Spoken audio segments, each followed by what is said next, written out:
And now I'd like to introduce Carol Smolenski. Carol is the Executive Director and co-founder of ECPAT-USA. Carol has been working in the field of children's rights for more than 20 years and is a nationally recognized leader working to stop the commercial sexual exploitation and trafficking of children. Over the years, she has developed and managed many groundbreaking projects in the United States, in Mexico, in Belize, and she's currently working on projects in 3 cities in Brazil. Carol will tell us more about the ECPAT Code of Conduct, and then we'll officially sign the code. So please join me in welcoming Carol Smolenski.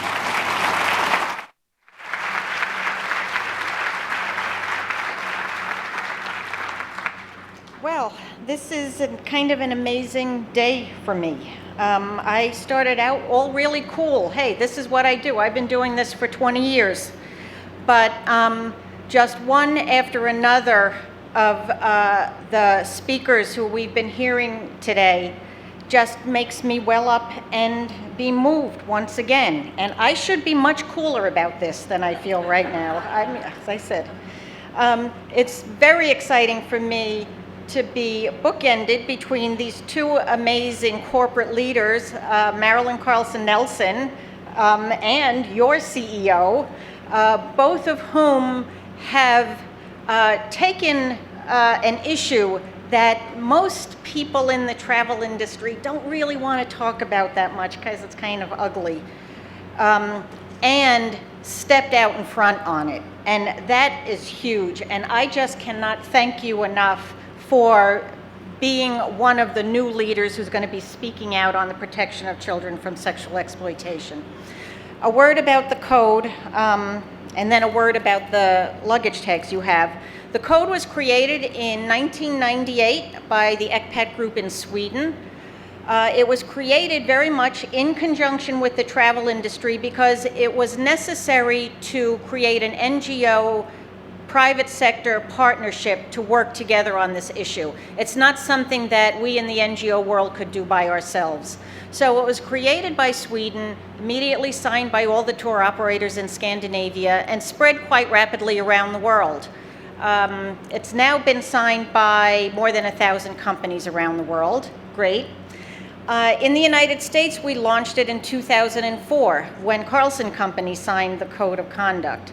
We expected that to open the floodgates to US companies that wanted to step up and do the right thing.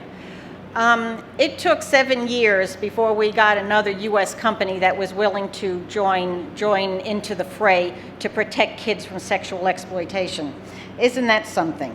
But in the last year or 2, we actually have momentum, and it's very much due to the leadership, people at the top saying, yes, we're going to speak out, we're going to do something like this. So again, I am delighted to be here and delighted to have the support of Sabre and all the employees here. Let me say something about this luggage tag that you were all given. These are handmade, fair trade certified luggage tags made at the Regina Center in Thailand by women who are at risk for being trafficked. But they learn a trade and they get a fair wage and they work in this textile center created by the Good Shepherd sisters. We ask them to make luggage tags for us so that anybody in the world can put it on their luggage and become a walking symbol of the fight against sex trafficking and sex tourism.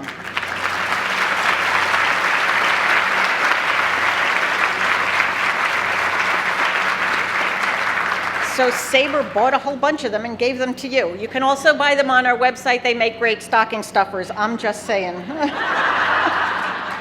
Okay. Thank you all for being here. Thank you so much to Sabre for signing. Thank you so much to Jada for such a moving speech about what we all have to do and how important it is to look into your heart around this issue. And thank you to Tekla also for being willing to speak out. So let's get right to it. Let's sign the code, shall we?